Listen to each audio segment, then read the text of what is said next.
Okay, they're the menacing creatures lurking beneath our shores, up and down our coastlines. Sharks. After decades of being under threat, the tides have turned, and an explosion in the number of sharks in Australian waters has led to an increased risk of attack and exposure, of course, especially as we head into the swimming seasons. Now, sadly, political will, technocrats and bureaucratic green tape are putting Australian lives at risk as we sit back and watch shark numbers explode. Now, only this week there was another shark attack off the coast of Coffs Harbour on the New South Wales mid-north coast. A canoe was bitten in half.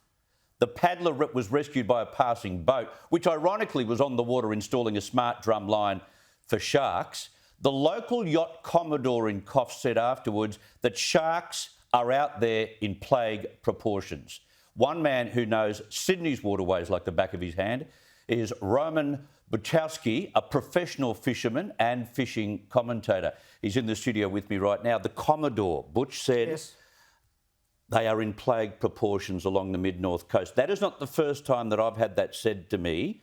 What's your response to that comment? Well, as a fisherman, I've fished all around Australia, and lately over the northern part of Australia, every fisherman will tell you that there are more and more sharks that keep taking the fish that have been caught.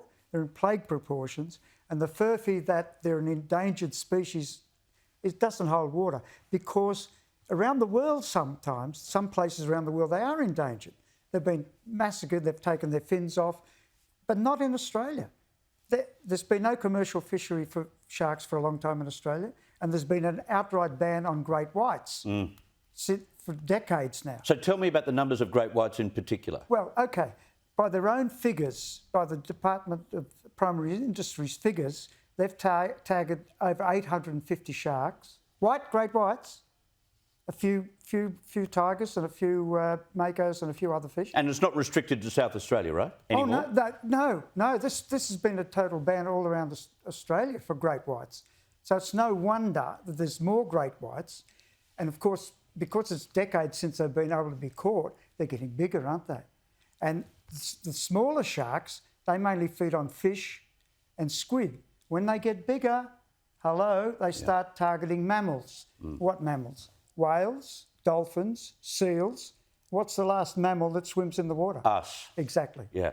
Tell me a little bit about this. How did we get to this point? Who pushed the endangered line? And isn't it about time that we had a relook at the numbers and started to adjudicate whether the endangered line applies to sharks around our waters? That's the mystery. I never understood why great whites were put on an endangered list. I don't know who did the research. I don't know where it came from. But there was a ban put on recreational fishermen, in other words, game fishermen. Yeah. In the day, there was a sort of a de facto culling, because the game fishermen would go to, particularly South Australia, they would try to catch world record fish, which are great big female breeders.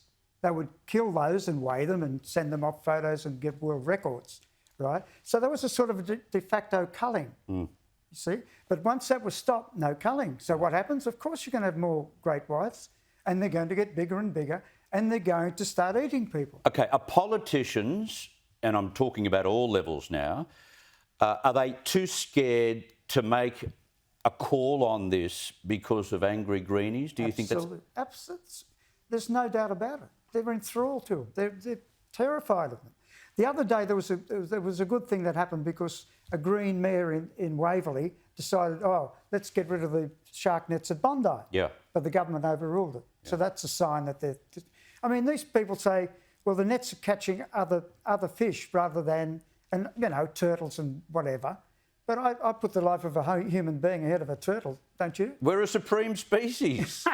It's a no-brainer, but the Greens, I don't know, government's just terrified of them all over the place. Would you go swimming, say, off the breakers, off the coast of Coffs Harbour?